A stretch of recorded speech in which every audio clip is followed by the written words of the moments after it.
천국은 마치 밭에 감추인 보화와 같으니 사람이 이를 발견한 후 숨겨두고 기뻐하며 돌아가서 자기의 소유를 다 팔아 그 밭을 사느니라. 또 천국은 마치 좋은 진주를 구하는 장사와 같으니 극히 값진 진주 하나를 발견하매 가서 자기의 소유를 다 팔아 그 진주를 사느니라. 아멘. 오늘 말씀의 제목은요, 가치라는 제목으로 함께 은혜를 나누기를 원합니다. 아마 이 사람 베이스가 철학적인 베이스가 있었던 사람인 것 같은데요. 그래서 경영 철학자라고도 부르기도 한다고 하는데, 경영 철학자로 불린 찰스 핸드라는 사람의 포트폴리오 인생에는 이런 이야기가 등장을 합니다. 여러분이 만약 가장 친한 친구의 죽음 앞에서 그 친구를 위해서 추도문을 읽어주는 사람이 되었다면, 그러니까 추도문을 읽는 사람이 되었다면, 여러분은 아마도 그 사람의 자세한 경력 따위는 대충 넘어가고 그 친구가 어떤 사람이었는지에 대해서 집중할 것입니다. 이렇게 얘기해요.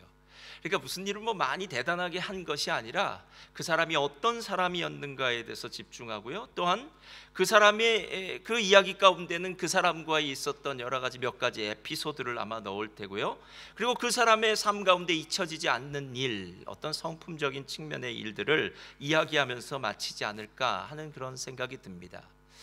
우리는 많은 일을 하고 높은 일, 훌륭한 일을 하면 대단한 사람이 되는 것 같이 보일지 몰라도요, 실제로 우리의 삶의 마지막에 우리의 삶을 되돌이켜 보면 대단한 일보다는 정말 하나님 앞에서 어떤 삶을 살았는가 하는 것이 훨씬 더 중요하게 여겨질 수 있더라라는 겁니다. 그러면서 본인의 이야기를 하면서 본인이 어느 날 성직자의 길을 걸으려고 하다가 아마 주교겠죠. 주교가 자기에게 했던 말을 이렇게 쓰고 있습니다. 지금 있는 자리에서 지금 하는 일을 하게 자네는 사제들이 결코 만나지 못하는 그런 사람들을 만날 수 있지 않은가? 그런 위치를 활용해서 좋은 일을 하게 자네가 할 수 있는 방식으로. 꼭 주의 일을 감당한다, 전임 사역자가 된다고 해서 일을 하는 것이 아니라 내가 지금 처해 있는 그 자리에서 내게 맡겨진 일에 최선을 다하는 것, 그리고 내가 만날 수 있는 그 사람들에게 하나님이 내게 맡겨주신 그 일을 감당하는 것, 이것이 바로 하나님께서 기뻐하시고 원하는 삶이다라는 것입니다. 실제로 우리는 교회에서 여러 가지 작은 일, 어떻게 보면은 좀 하찮은 허드렛 일 같은 일을 할 때가 참 많습니다. 예를 들어서 주방에 한 명이 달려드는 것이 아니라 주방에 몇 명이 붙어서 설거지를 하고 음식을 만드는 일, 그것은 인간적인 눈으로 보면은 작은 일처럼 보일지 몰라도 우리가 오늘 예배가 끝나고 난 다음에 함께 식탁의 교제를 나누면서 셀 모임을 할 때마다, 야, 이렇게 작게 보이는 이 일이 없었다면, 이 일을 누군가가 하지 않는다면 우리는 식탁의 교제를 누리는 큰 기쁨이 없을 거야 라는 생각이 들고요, 또는 교회 안에서 안내를 서거나 교사를 하거나 성가대를 하거나 여러 가지 직분을 맡거나 오늘 앙상블이 있을 것 같은데요, 앙상블 팀을 하거나 찬양팀을 하거나 도서부, 통역, 방송부, 한글학교 다 나왔나요? 이 외에도 안 나왔을지 모르지만 하여튼 일하는 모든 사람들은 인간적인 눈으로 보면은 작은 일처럼 보일지 몰라도 그 일을 통해서 하나님의 아름다운 나라가 이루어지는 줄 믿습니다. 여러분, 왜 그 일이 작은 것처럼 보이면서도 큰 일인 줄 아십니까? 그것은 내가 생각하기에는 별 볼 일 없는 일이라고 말할지 모르지만 저를 따라하시 바랍니다. 하나님이 보시기에는 가치 있는 일이기 때문입니다. 바로 그 이유 때문에 그래요. 그러니까 내가 생각하고 내가 생각하는 그 기준에서는 별 볼 일 없는 일처럼 보일지 몰라도 하나님이 생각하는 가치 있는 일의 기준에는 그 일이 가치 있는 일이기 때문에 그 일을 통해서 아름다운 역사가 일어나더라라는 거예요. 우리는 살아가면서 가치 있는 일이 무엇인가를 선택하고 그 가치 있는 일을 선택한 후에는 열심히 그 일을 위해서 희생하며 노력하는 사람들입니다. 오늘 우리가 읽은 천국 비유의 이야기는 6번째 이야기지만요, 실제로는 5번째 비유입니다. 오늘 우리가 읽은 이 비유는요, 너무 쉬워서 예수님이 설명도 안 해주십니다. 해설도 안 해주세요. 이 비유는 무엇이냐면 이런 것입니다. 어느 사람이 남의 밭에 가서 밭을 갈았습니다. 그런데 밭을 갈다 보니까 쨍그랑 하는 소리가 들립니다. 그래서 파 보았더니 그 안에 보물이 담겨져 보물이 담겨 있는 단지가 있든지 뭐가 있든지를 발견합니다. 이 밭은 내 밭이 아니니까, 이 보물은 내 것이 아니니까요, 빨리 흙으로 덮어놓고 그리고 난 다음에 집에 가서 자기의 소유를 다 다 팔아서 그 밭을 사서 그 보물을 자기 것으로 만든다라는 것입니다.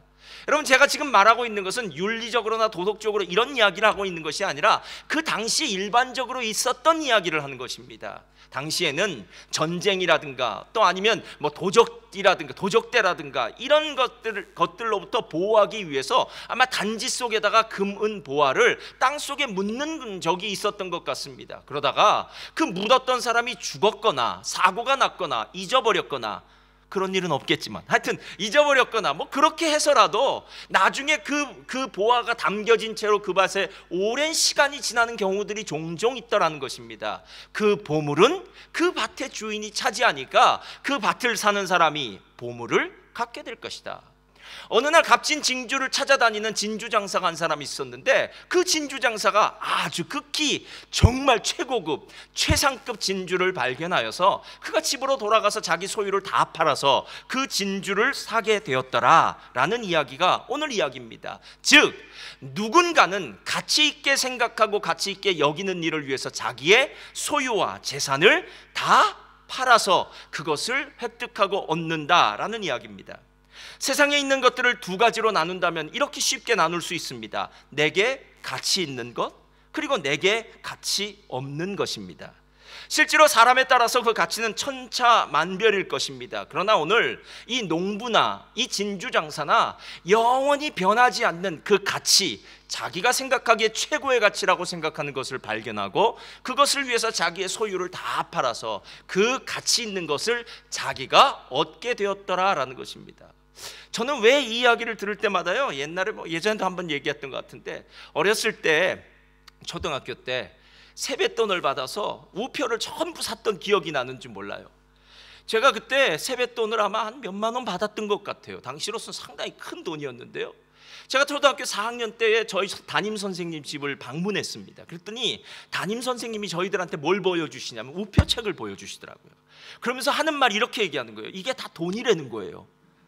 내가 보기엔 우표인데 근데 거기에 보면은 우리가 시트지라고 해서요, 그러니까 우표 전지 또 우표 시트지, 이거는 시간이 흐르면 돈이 된다는 거예요. 제가 속았습니다. 그래서 그 피 같은 돈을 몇만 원을 가서 우표를 다 사버렸어요. 다 사버렸어요. 결론부터 말씀드리겠습니다. 이민을 떠나려고 할 때 그 우표책이 어디론가 사라져 버렸어요. 결국 어디론가 없어져 버렸습니다. 지금 생각해도 안타까워요. 야, 내가 가치 없는 것에 내 전 재산을 투자했구나. 예? 아니 그 우표가 뭐길래, 예? 아마 지금 갖고 있다고 해도 별 값어치도 없을 것 같아요. 그것보다는 돈의 가치가 더 늘어난 것 같아요. 차라리 그때 제가 진짜 똑똑했다면 금반지를 샀거나 얼마 전에 가니까 한국에 은수저가 비싸게 팔더라고요. 그래서 은수저 산다.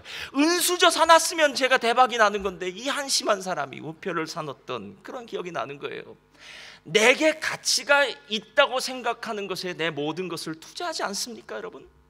그런데 오늘 우리가 이 이야기를 보면서 무슨 생각이 드냐면, 가치가 있는 것은 있을 수 있는데, 무엇인가 있을 수 있는데, 각 사람마다 생각할 수 있는데, 진짜 가치 있는 것을 발견할 수 있는 눈이 있느냐 아니겠냐는 거예요.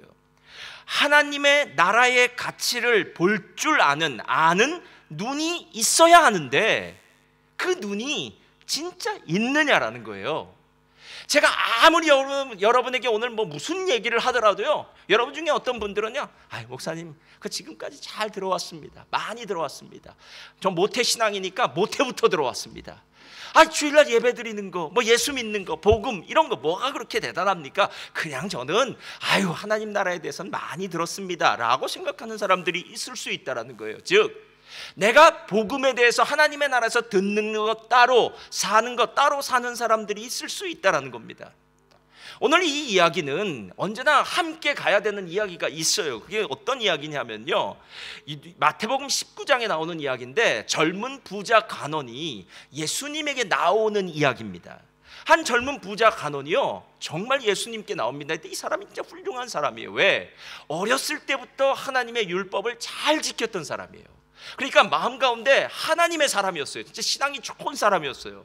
근데 어찌된 일인지 신앙은 너무 좋은데 마음에 확신은 없어요.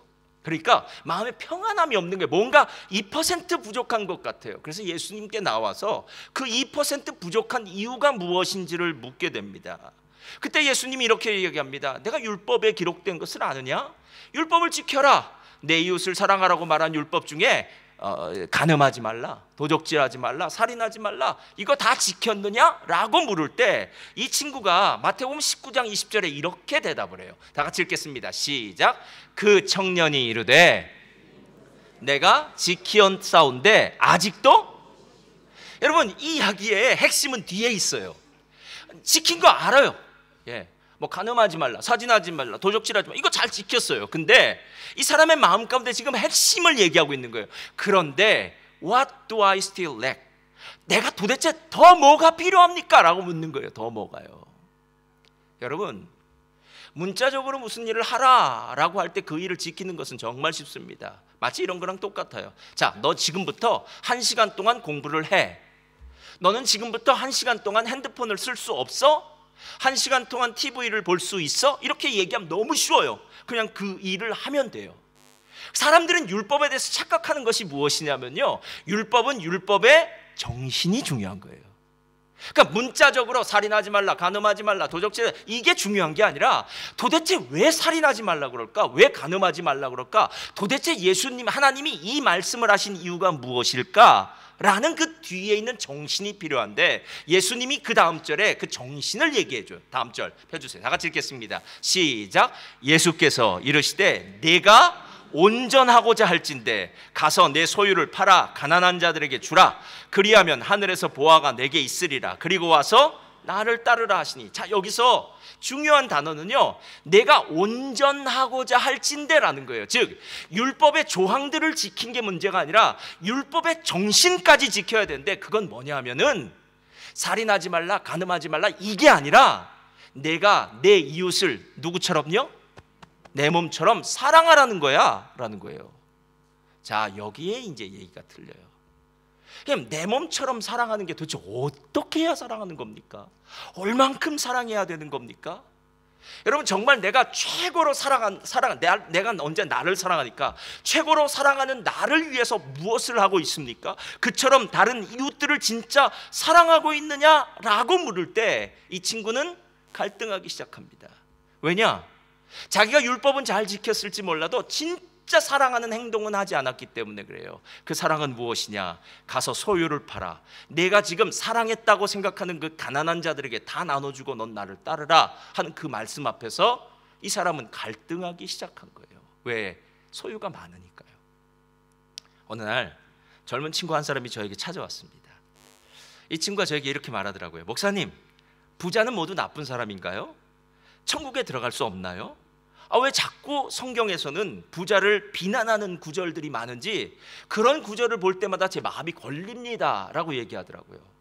이 친구가 참 솔직한 친구였어요. 왜냐하면 이 친구의 부모님이 부자예요. 재산이 꽤 되세요. 집도 몇 채씩 있고 재산이 꽤 되니까 어렸을 때부터 이 부자가 뭐 낙타가 바늘기에 들어가는 것처럼 힘들다, 어렵다, 뭐 이런 얘기를 들으니까 부자에 대해서 선입관이 있으니까 이 사람 마음 가운데 죄책감을 느끼는 거예요. 부자에 대해서는 자꾸 아버지가 자긴 그냥 부자라고 생각을 하니까. 그래서 정말 부자는 천국에 못 들어갑니까? 라고 이렇게 물으면서 저에게 왔던 적이 있어요. 여러분, 부자라고 천국에 못 들어가는 거 아닙니다. 저를 따라 하시기 바랍니다. 부자도 천국에 들어갑니다. 할렐루야. 이제 마음 편해지시죠? 여러분, 반대로 가난한 자라고 다 천국에 들어가는 거 아닙니다. 가난해도 꼬이면 천국 못 들어갑니다. 그렇지 않나요? 가난해도 다른 사람을 비난하고 없기 때문에 꼬여 있으면요, 그런 사람 구원 못 받아요. 구원은 가난이나 부요함에 있는 것이 아니에요. 실은 오늘 이 이야기는 우리에게 해주고 싶은 이야기가 있는 거예요. 이 친구는 지금 재물이 많음으로 그 말씀을 듣고 근심하여 갔다라고 이렇게 결론을 지어요. 성경에 나오는 여러 사람들의 이야기가 있습니다. 이름이 등장하는 사람들이 있어요. 예를 들어서 나사로라든가 니고데모라든가 이런 사람들의 이야기가 나와요. 그리고 이 사람들이 훗날에 대한 이야기죠. 그러니까 우리가 성경에서 알지 못하는 후에 이 사람들이 어떻게 되었는가에 대한 이야기들은 전승이라는 책들을 통해서 초기 사도, 초기 교부들이나 사도들의 전승을 통해서 우리가 알게 돼요. 예를 들어서 나사로 같은 사람은 나중에 에베소의 감독이 되었다고 해요. 니고데모는 나중에 예수님을 잘 믿는 사람이 되었다고 얘기해요. 그러니까 이런 전승들이 있어요. 그런데 오늘 우리가 보고 있는 이 젊은 이 관원, 이 부유한 관원에 대한 이야기는 제가 못 들어봤어요. 그 말이 무슨 뜻이냐면 이 사람은 재물이 많음으로 지금 하나님이, 예수님이 자신에게 말한 온전히 이웃을 사랑하라고 한 그 율법, 그러니까 온전히 이웃을 사랑한 그 율법을 이렇게 재보다가 결국 포기했다라는 거예요. 그러니까 여러분, 오늘 이 이야기는요, 당신은 과연 하나님의 나라의 가치를 얼만큼 생각하느냐는 거예요. 여러분이 양손에다가 마치 저울을 갖고 있다면요, 한편에는 하나님 나라를 저울에 올려놓고 한편에는 여러분이 가지고 있는 재산, 명예, 여러 가지 있잖아요. 많은 것들을 올려놨을 때 어느 쪽으로 기우느냐라는 거예요. 어느 쪽으로요. 여러분, 이제 어렵죠.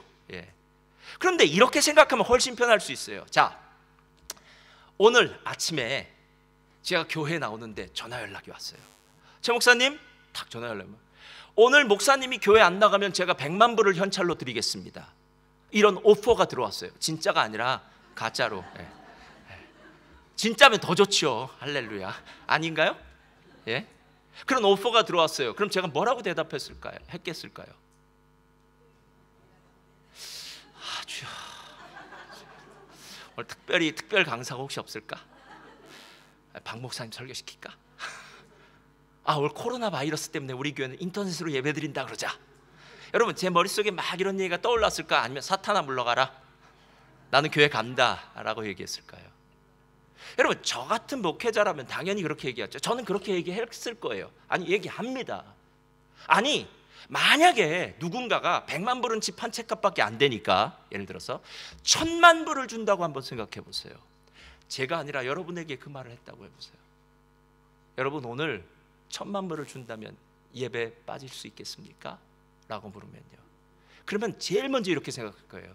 아니, 다음 주도 예배 드리는데, 야, 주일날은 빠지지만 내가 월요일부터 새벽 예배 가겠다. 하여튼 별별 생각이 머릿속에 다 들 거예요. 여러분, 요즘 코로나 바이러스로 한국이 정상적으로 교회에 모여서 예배를 못 드립니다. 세상에 살다 이런 날도 오더라고요. 자유 대한민국에 어떻게 교회 주일날 예배를 못 드리는 상황이 올까요? 제가 머리 털라고 이런 상황은 처음이에요. 대한민국의 교회가 세워진 이후에 이런 상황은 처음입니다. 알퐁스 도대가 썼나요? 마지막 수업. 아이는 쫄래쫄래 수업을 갑니다. 오늘도 어제처럼 매일매일 그 수업은 있겠지. 그러나 오늘 갔더니 이 수업이 프랑스어로 하는 마지막 수업이라고 합니다. 여러분, 우리의 인생 가운데 그렇게 매번 교회에서 예배 드릴 수 있다고 생각하는 건 착각입니다. 도대체 무슨 일이 어떻게 벌어질지 어떻게 합니까, 진짜? 여러분, 진짜 하나님의 나라를 선택하고 하나님의 나라의 가치를 아는 것이 진짜 중요한데요, 많은 순간 우리는 하나님의 나라보단 다른 것들이 더 높고 더 중하게 느껴질 수 있다라는 거예요. 그래서 오늘 이런 이야기를 들으면요, 우리 마음이 상당히 무거워져요. 그런가요, 안 그런가요? 저도 무겁습니다. 갑자기 다 팔고 주의 길을 걸어야 될 것 같은 느낌, 그렇지 않으면 다 죄를 짓고 사는 것 같은 느낌. 그런데 이 말씀 속에 여러분 비밀이 담겨 있다는 거 아세요? 자, 44절 다시 펴주세요. 다 같이 읽겠습니다. 시작. 천국은 마치 보화와 같으니 사람이 이를 발견한 후 숨겨두고 기뻐하며 돌아가서 자기의 소유를. 자, 이 구절 가운데 우리가 발견해야 되는 한 단어가 있어요. 그 단어가 무슨 단어인지 아십니까? 기쁨 감추다니요. 기쁨으로. 다 사람은 자기 수준에 맞게 얘기해요. 뭐 별수 없죠. 감추었다. 숨겨뒀다. 비상금이니까. 여러분, 기뻐한다는 이 단어는 신약 성경에 언제 나온 줄 아십니까? 여러 번 나와요. 카라라는 단어는 많이 나와요. 근데 그 중에서 제일 우리의 마음에 와닿는 구절이 나와요. 누가복음 15장 7절. 여기 뭐 어떻게 되냐면, 잃은 양 한 마리를 찾기 위해서 들과 산으로 헤매이다가 그 잃은 양을 만난 목자가 어깨에 메고 다시 집으로 돌아와서 기뻐하며, 잔치를 베푼다고 할 때 그 기뻐함이에요. 그러니까 여러분, 걱정하지 않으셔도 돼요. 하나님이 여러분 보러 전 재산을 팔라고 얘기하지 않으세요. 하나님이 그런 말 하기 전에 여러분이 먼저 하시는 거예요. 아, 이제 더 놀랍네요. 예? 아니, 하나님이 굳이 억지로 하면, 주님, 제가 십자가의 길을 걷겠습니다. 저는 정말 싫은데 주님이 하라 하시면 하겠습니다 하면서 마치 부들부들 떨면서 뭐 인감 도장에 사인 도장을 찍거나 사인을 하는 이런 게 아니라, 하나님의 나라의 가치를 알고 선택하는 이 모든 일은 기쁨으로 하는 일이 되어져야 된다는 거예요. 그러니까 기쁨이 없다면 이 일은 될 수가 없는 일이다라는 거예요.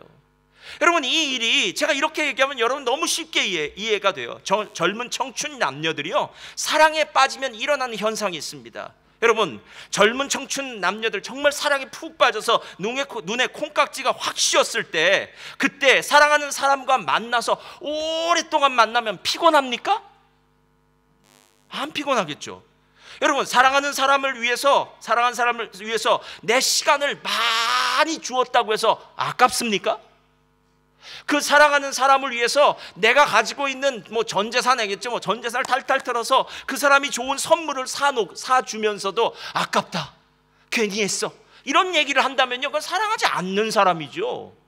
사랑을 하면 시간도 물질도 내 어떤 것도 다 허비하고 낭비하게 돼요, 다른 사람 눈에 보기에는. 그러나 사랑을 하고 있는 그 당사자의 눈에는 이게 나에게 있어서는 최고의 가치 있는 일이다라는 거예요.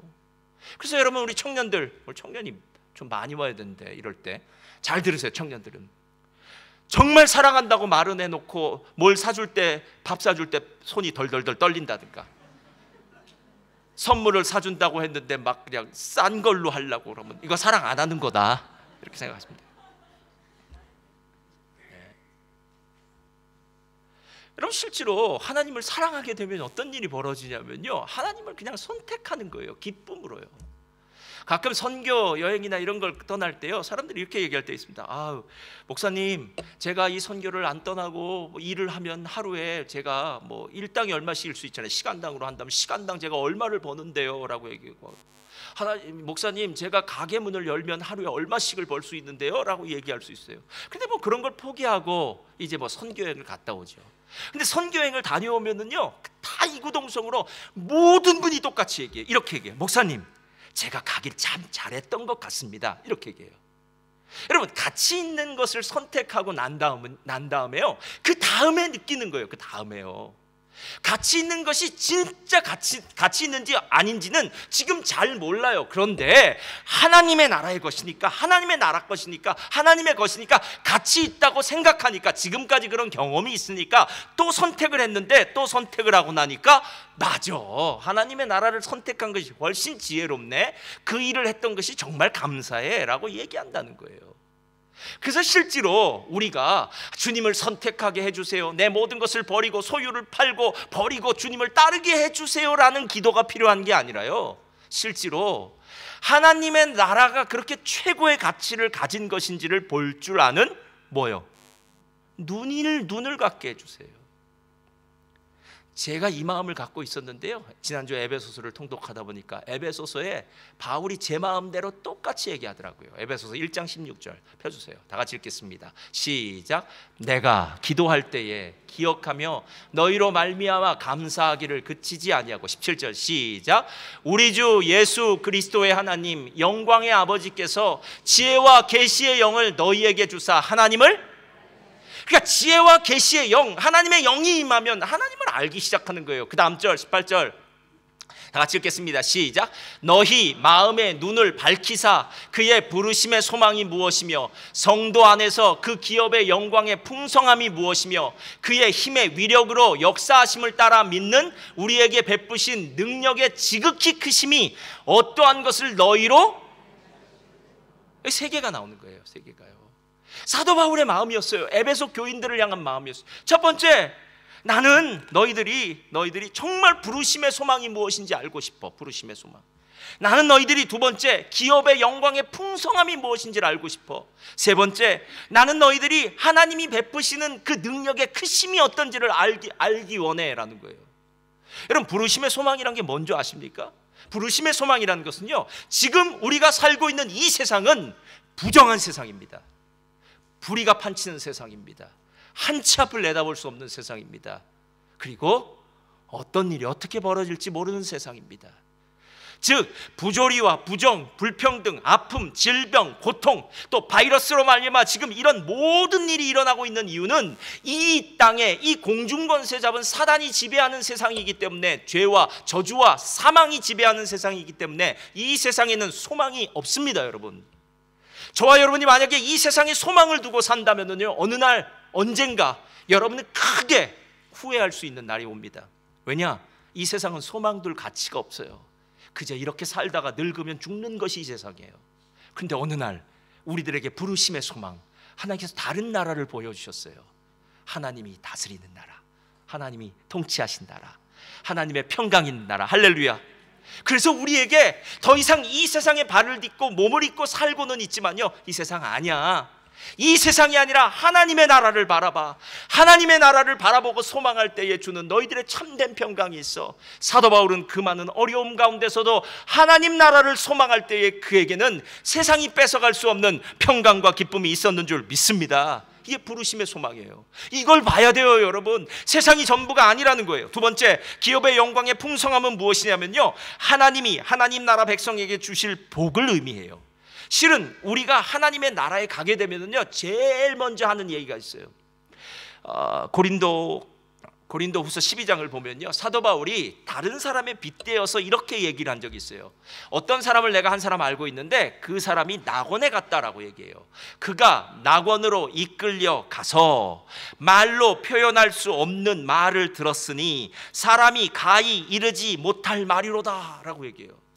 여러분, 우리가 천국에 가면요, 말할까요? 제가 1989년에 1989년이죠. 89년에요. 90년 아마 그쯤 어간될 겁니다. 그때 이구아수 폭포를 처음 가봤습니다. 세계에서 제일 크다는 폭포예요, 이구아수 폭포.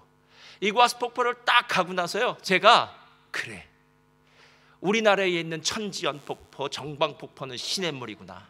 알았어요. 진짜 이게 와. 그리고 뭐 비가 물이 많을 때는요, 그 물 떨어지는 양이 어마어마해. 거기다 악마의 목구멍 한번 들어갔다 나오면 뭐 이건 우와 소리밖에 안 나요. 와 소리밖에. 여러분, 천국에 가면은요, 우리가 말로 못해요. 목사님, 천국에 가니까 와, 집 보세요, 집. 우와, 저 마감재 저 비싼 건데. 뭐 이런 얘기 안 나와요, 여러분. 꼭 수준대로 말하겠지만 실은. 여러분, 우리가 비행기를 탈 때 이코노미석을 탑니다. 그렇죠? 그럼 앞에 있는 1등석은 뭐 앞에는 또 비즈니스가 있고 또 앞에 1등석이 있더라고요. 그래서 카텐을 가려놔요. 그 앞에서는 무슨 일이 벌어지는지 몰라요. 그렇죠? 근데 무슨 일이 벌어지는지 대충은 알아요. 뭐냐면 밥이 틀리답니다. 타면서부터 다 틀리대요. 타면서 그릇도 막 뭐 뷔페로도 나온다 그러고, 어떤 1등석은 샤워도 한답니다. 이야, 우리 같은 사람은. 그래서 1등석을 타면 어떤 말이야? 와, 딱 이 말. 죽기 전에 한번 타봐야 될 텐데. 와 소리가 나는 게 바로 천국이라는 거예요. 천국이요. 하나님의 영광의 풍성함, 하나님 나라의 풍성함이 와 소리를 날 수밖에 없는 것인데, 진짜 그걸 알고 있느냐 묻는 거예요. 진짜. 우리는 본 건 그냥 세상이지요. 아유, 요거보다 조금 나은 게 천국일 거야. 아닙니다. 천국의 영광의 풍성함은 우리가 상상을 할 수 없을 정도의 놀라운 영광이 있다는 거예요. 세 번째, 하나님 베푸시는 능력의 크심이에요. 예수 그리스도의 십자가 사건이 얼마나 대단한지를 보여주세요. 우리를 구원하기 위해서 하나님이 예수 그리스도를 십자가에 대속제물로 죽이시고 부활하셔서 사단의 모든 권세를 단방에 물리쳐버린 그 놀라운 역사, 이건 어마어마한 능력이라는 거예요. 지난주에도 우리 새가족반을 하다가 이야기했는데요, 건강식품 있습니다. 프로폴리스, 비타민, 홍삼, 로얄젤리, 마누카 꿀, 호주는 건강식품의 천지니까 넘친 건강식품이 있어요. 예전이라고 기억해요. 어느 날 제가 아는 한 목사님이 생 로얄 젤리를 드시더라고요. 이렇게 생 로얄 젤리를 조그만 스푼에 해서 공복에 드셨다 그러더라고요. 그렇게 2년인가를 드셨는데요, 와, 건강이 얼마나 좋아졌는지 위장병부터 시작해서 고혈압 시작해서 모든 병이 다 낫다고 만병통치약이라고 막 저한테 얘기해 주더라고요.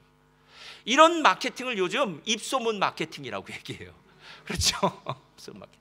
게다가 만약에 입소문 마케팅을 하는 사람이, 제가 실은 병원에서 이런 진단을 받았거든요. 그래서 병원의 진단서까지 딱 첨부하면서 이 병원에서 내가 이렇게 아팠는데 이렇게 나았다고 딱 얘기하면은요, 그와 비슷한 병을 가진 사람은 당장에 약국 가서 그 약품 사게 될 것입니다.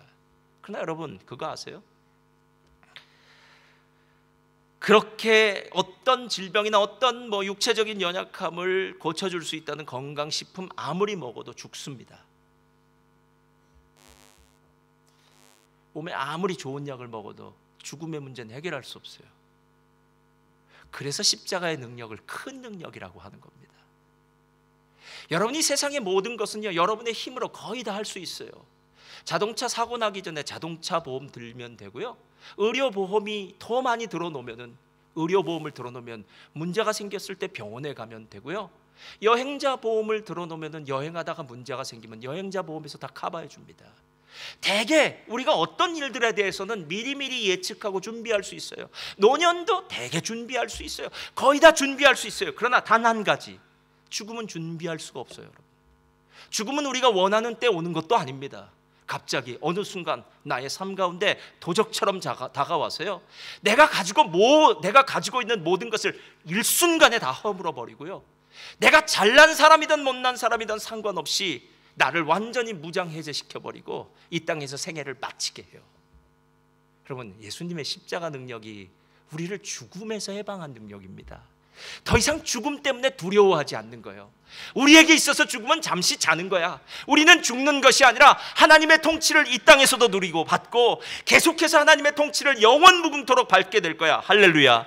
그래서 우리의 인생은 허무한 인생이 아니라 복된 인생이요, 하나님이 주신 축복된 인생이더라라는 것입니다. 여러분, 만약 제 생애에 마지막으로 유언을 남기라면, 저에게 진짜 목사님 유언을 남기라고 하면 유언장에다 뭘 쓰시겠습니까? 라고 묻는다면요, 저는 이 오늘 말씀을 준비하면서요, 이런 생각을 했어요.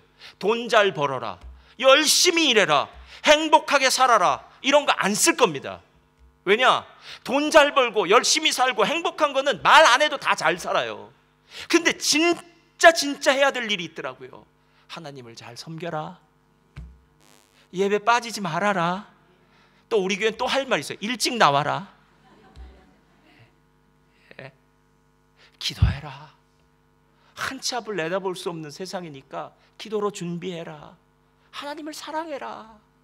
내가 거듭 부탁하는데 하나님을 사랑해라, 하나님을 사랑해라, 하나님을 최고의 가치로 놓아라. 여러분, 제가 쓸 말은 이런 말 아니겠느냐는 거예요. 왜 그런 줄 아세요? 전도서는 인생의 지혜를 이야기해주는 정말 좋은 책이에요.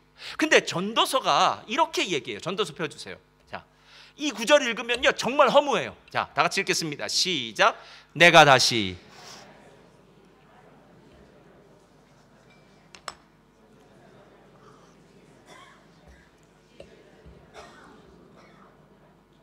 명철자들이라고 재물을 얻는 것도 아니며 지식인들이라고 은총을 입는 것이 아니니 이는, 여러분, 이 얘기 무서운 얘기 같지 않으세요? 우리는 이렇게 얘기해요. 야, 공부 열심히 해, 공부 잘하면 나중에 좋은 직장에 들어가고 돈을 많이 벌 거야 라고 얘기해요. 자녀들에게 그렇게 얘기해요. 근데 그렇지 않을 수도 있다는 거예요. 내가 아무리 건강을 위해서 열심히 운동을 하고 좋은 걸 다 먹는데 그렇게 조깅하다가 교통사고를 당할 수도 있다는 거예요. 여러분, 세상에는 무슨 일이 어떻게 벌어질지 몰라요. 오늘 이 이야기 계속 펴주세요. 이 이야기가 지금 그 얘기하고 있는 거예요. 세상에서는 잘났다고 잘 되는 거 아니라는 거예요. 세상의 일들, 특별히 해 아래에서의 인생은, 해 아래에서, 지금 저와 여러분이 살고 있는 해 아래에서 삶의 특징은 뭐냐면, 저를 따라하시기 바랍니다. 시기와 기회는 그들 모두에게 임함이니라. 자, 이 말은 우리식으로 얘기하면 이렇게 얘기해요. 다 운때가 맞아서 된다는 거예요. 똑같아요, 이 말이. 운 때문에 되는 거예요. 운때가 맞아서 되는 거예요. 여러분, 우리가 우리 부모를 선택할 수 없는 거 아닙니까? 왜 나는 이 부모 밑에서 태어났을까? 100번 1000번 얘기해 보십시오. 그걸 바꿀 수 있나? 그런 일 없습니다.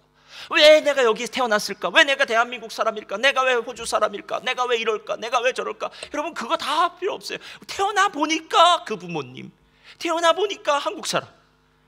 여러분, 우리는 다 운때에 맞춰서 이 세상은 산다는 거예요. 그래서 예수 안 믿는 사람들, 뭐 불교를 믿건 다른 종교를 믿는 사람들 중에서도 부자가 있고요, 장수하는 사람이 있어요. 예수님을 잘 믿음에도 불구하고 어렵게 사는 사람이 있어요. 이건 다 운때가 맞아요. 이건 해 아래서의 삶의 특징이에요. 그래서 우리가 죽어라, 열심히 일하면 죽는다고 얘기하는 거예요. 이 해 아래서의 삶의 특징이에요. 그러면 해 아래의 삶이 아니라 해 너머의 삶이 있을 거 아니에요, 여러분. 자, 12장 마지막 절입니다. 다 같이 읽겠습니다. 시작. 이래 결국을 다 들었으니 하나님을 경외하고 그의 명령들을 지킬지어다. 이것이 모든 사람의 본분이니라. 하나님은 모든 행위와 모든 은밀한 일을 선악간에. 여러분, 해 너머의 삶을 사는 인생이 있어요. 해 아래의 삶을 사는 사람은 보통 세상 사람들의 삶이에요. 해 너머는 틀려요. 두 가지를 알아야 돼요. 첫 번째, 하나님을 두려워해라. 그러니까 경거망동하지 말라라는 겁니다. 하나님 앞에서요. 하나님 앞에서 괜히 딜하려고 하지 말라는 거예요. 하나님, 제가 뭐 이걸 하면은 하나님 요구해 주세요. 제가 지금부터 뭐 열흘 동안 기도할 테니까 하나님 갚아주세요. 뭐 아니 뭐 할 테니까 뭐. 여러분, 이런 얘기 소용 없습니다. 하나님은 그렇게 우리가 딜해서 되는 존재가 아니세요, 여러분. 온 우주를 다스리는 분이시랍니다. 그분을 두려워하라는 겁니다. 세상에 코로나 바이러스로 교회 문이 닫힐지 누가 알았습니까? 그러나 하나님은 하시지 않습니까? 이것 외에 더 무서운 일도 하실 수 있는 분 아니십니까? 하나님을 두려워함으로 말미암아 하나님을 겸손하게 경건하게 살 수 있는 사람. 두 번째, 이게 더 중요한데요, 하나님은 모든 행위와 모든 은밀한 일을 선악간에 심판하신다라고 얘기해요. 이래서 조심해야 되는 거예요. 이래서 주의 일을 감당하는 것이고, 이래서 내 재능, 내 재물, 내 시간, 내 모든 것들을 하나님 앞에 사용해야 되는 이유는 바로 이것 때문에 그래요. 실은 우리에게 주어진 이 세상에 사는 동안의 시간, 즉 해 아래서의 삶의 이유는 해 아래서의 삶을 가지고 해 너머의 삶을 살면 나중에 하나님의 심판대 앞에서 칭찬받는 종이 되고요, 해 아래에 살면서 해 너머의 삶이 무엇인지 모른 채 그냥 세상 사람들처럼 살면 반드시 후회하는 인생이 된다라는 것입니다. 고든 맥도날드 목사님의 어떤 예를 보면 이런 중국의 한 신자의 이야기가 나오더라고요. 중국의 문화 대혁명 기간이었던 것 같아요. 18년 동안 감옥에 갇혔던 한 크리스찬 지도자의 이야기입니다. 이 크리스찬 지도자는요, 공부도 많이 하고 유식하고 뭐 이런 사람이었는데 이제 감옥에 gat히게 됩니다. 이제 감옥에 갇혔는데, 감옥에서는 뭐 간수가 24시간, 아주 크리스찬들은 아주 요주의 인물, 시찰이 인물이니까요, 아주 보고 뭐 여러 가지 뭐 고문도 하고 어려운 일을 했을 거 아닙니까? 그런데 이 감옥에는요, 우리나라도 뭐 옛날에는 그랬지만요, 화장실이 있었는데 화장실이 푸세식입니다. 그 말이 무슨 말이냐면은 모든 죄수들의 인분을 이렇게 2m 정도 되는, 폭 2m, 깊이 2m 정도 되는 이 여기다가 다 갖다가 이제 인분을 넣어놨다가 나중에 그 인분을 퍼다가 이제 비료로 쓴, 동작물에 뿌려 비료로 쓰는 일을 해요. 그런데 이 간수가 그리스도인이 미우니까, 또 유식하니까 너 고생 좀 해봐라 라고 하면서 뭐 인분을 푸다 보면은 밑에 있는 인분은 잘 안 퍼지는 거예요. 그렇죠? 그러니까 그 밑에 들어가서 일하라고 한 거예요. 그런데 더 놀라운 사실은 간수도 하도 냄새가 나니까 거기 안 와요. 근데 이 크리스찬 지도자가 이 인분구덩이에 냄새나는 그곳에서 혼자 있으면서 생각하다 보니까 여긴 간수가 없는 거예요. 자기가 찬양을 드리고 성경 말씀을 암송하고 할 때마다 만약에 감옥에 있었다면, 감옥 방에 있었다면 간수의 제지를 받았을 텐데 여기는 아무것도 없는 거예요. 그 간수가 아무리 소리를 쳐도 사람이 오지 않기에 인분 덩어리에서 일하는 것이 너무너무 좋았어요. 찬송을 크게 소리질러 부릅니다. 자기가 암송하고 있는 시편의 구절들을 암송하기 시작합니다. 너무너무 감사했던 거예요. 그때 불렀던 찬송이 저 장미꽃 위에 있을 아직 맺혀 있는 그때에 귀에 은은히 소리 들리니 그 음성 분명하다. 주가 나와 동행을 하면서 나를 친구 삼으셨네. 자기는 그 인분 구덩이 속에서 그 찬송을 부를 때 진짜 하나님의 은혜를 받았던 거예요. 18년이 지나고 난 다음에 이 크리스찬 지도자가 이제 감옥에서 석방이 되었어요. 친구들이 물어봤어요. 아니, 감옥에 갔으면 참 많이 고생했을 텐데 얼굴이 더 좋아 보인다고. 뭐 때문에요? 18년 동안 인분 구덩이에서 뭘 한 거예요? 하나님을 찬양하고 경배하고 말씀을 읽고 했던 그 일 때문에 얼굴이 더 좋아졌다는 거예요. 여러분, 오늘 하나님의 나라는 우리에게는 어쩌면요 정말 도전이 되는 말씀이에요. 저와 여러분 모두에게 도전되는 말씀이에요. 하나님의 나라의 가치가 정말 대단합니다. 다른 어떤 것들도 비교할 수 없는, 비교 불가가 하나님의 나라입니다. 여러분, 물질과 하나님의 나라를 비교할 수 있겠습니까? 자식과 하나님의 나라를 비교할 수 있겠습니까? 여러분의 시간과 하나님의 나라를 비교할 수 있겠습니까? 여러분, 하나님의 나라와 비교할 수 있는 건 아무것도 없어요. 그 하나님의 나라를 소유한 자들, 감격한 자들, 아까 그 밭에 보물을 발견한 사람은요 기쁨으로 자기의 소유를 다 팔아 그 하나님의 나라를 샀다라고 얘기합니다. 멜번 순복음교 여러분들, 앞으로 교회에서 예배를 드릴지 안 드릴지도 이제 모르겠더라고요.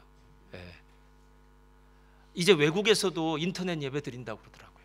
한국 사람들 교회에서요, 교민교회들에서. 우리도 어떻게 될지 몰라요. 저는 지난주 금요일 날 너무너무 감사했어요.